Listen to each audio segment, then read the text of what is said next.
Welcome to bird media. నేను మీ పవన్ కృష్ణమూర్తి. ఒక fake news alert అండి. అంటే మీడియా ఉంది కదా, మా ఇష్టం వచ్చింది చూపించేసి దాన్నే నిజమనాలి, లేదా దాని మీదే వ్యూవర్షిప్ అనో ఇంకోటనో చేసుకోవాలి. ఇది ఒక దిగజారుడుతనం. నేను పేర్లు చెప్పట్లేదు, కానీ కొన్ని డిజిటల్ ఛానల్స్, కొన్ని యూట్యూబ్ ఛానల్స్ ఇప్పుడు చేస్తున్నటువంటి పని ఏంటంటే, మీరు కావాలంటే మీరు గూగుల్లో చూడండి, గూగుల్ టైప్ చేసి చూడండి, ప్రశ్న రావణపై నెల్లూరులో దాడి, ఇది మీరు కొట్టండి, మీకు కొన్ని ఛానల్స్ సంబంధించినటువంటి వీడియోస్ ఇవన్నీ మీకు కనిపిస్తాయి. అన్నీ కూడా ఫేక్ న్యూస్.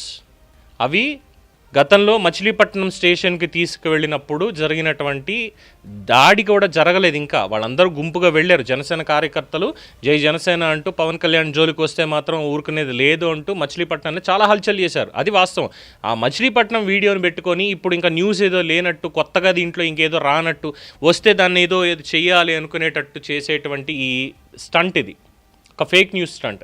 మచిలీపట్నం వీడియోని చూపించి ఇప్పుడు ప్రజల్లో మళ్ళీ ఒక అన్రెస్ట్ క్రియేట్ చేయాలి, మళ్ళీ కోర్టుకి వెళ్ళాలి, ఇంకోటి చర్చ జరుగుతూ ఉండాలన్నమాట. దీని మీద మిగతా మాటలు ఇవేం చెప్పాల్సినటువంటి అవసరం లేకుండా చేసేటువంటి ఒక దిక్కుమాలిన ప్రయత్నం అని చెప్పడంలో ఏమాత్రం అతిశయోక్తి లేదు. నెల్లూరు సెంట్రల్ జైల్లో ఉన్నాడు ప్రశ్న Ravan alias Joseph Batsalakuri. Nellore central జైల్లో ఉన్నాడు. నెల్లూరు సెంట్రల్ జైలు గేట్ దాటి లోపలికి వెళ్ళాలి అంటే మన మీద ముందు మన ఆశలు వదిలేసుకోవాలి, దాడి చేయడానికి వెళ్ళాలి అంటే పక్కాగా. అలాంటిది అక్కడ దాడి జరిగిపోయింది నెల్లూరులో అని చెప్పి చేసేటువంటి వాళ్ళకి ఇదేం దిక్కుమాలిన జర్నలిజం, ఇదేం దిక్కుమాలిన యూట్యూబరిజం, ఏమనాలి దీన్ని? దిక్కుమాలిన థంబ్నెయిల్స్ ఉంటాయి, దాని ఒక మీనింగు చావదు, ఏది ఉండదు దానికి. సడన్గా చూసి ఒక అన్రెస్ట్ క్రియేట్ అయిపోవాలి సమాజంలో. దానికి సంబంధించి పెద్ద వాళ్ళని అడగాలి, సార్ ఏంటి ఇది అక్కడ జరుగుతుందా, నిజమా, ఏంటి, ఏమైనా బయటికి తీసుకొస్తున్నారా, అప్డేట్ లేకుండా. ఎందుకంటే మేబీ పోలీసులు రిమాండ్ తీసుకొని ఇమ్మీడియట్గా బయటికి తీసుకొచ్చేటువంటి అవకాశం ఉంటే న్యూస్ సరిగ్గా రాకపోవచ్చు.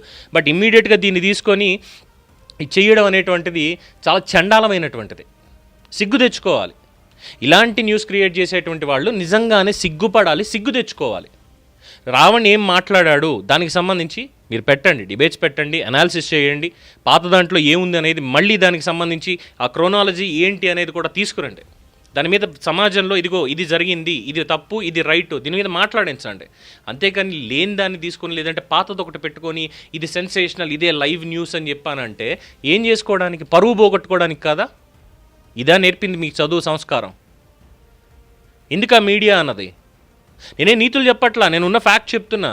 Fake news, 100% fake news. అది ఎక్కడో మచిలీపట్నంలో జరిగినటువంటి దాన్ని తీసుకెళ్ళి నెల్లూరుకి ముడిపెట్టి ఇప్పుడు అక్కడ దాడి జరిగిపోయింది అంటే ఒక సెన్సేషనలిజం క్రియేట్ చేసి ఫస్ట్ మా ఛానలే చూపించేది, this is what my channel is doing అనేది ఒక పాయింట్ ఎస్టాబ్లిష్ చేయడం తప్పితే ఏమీ లేదు ఇందులో.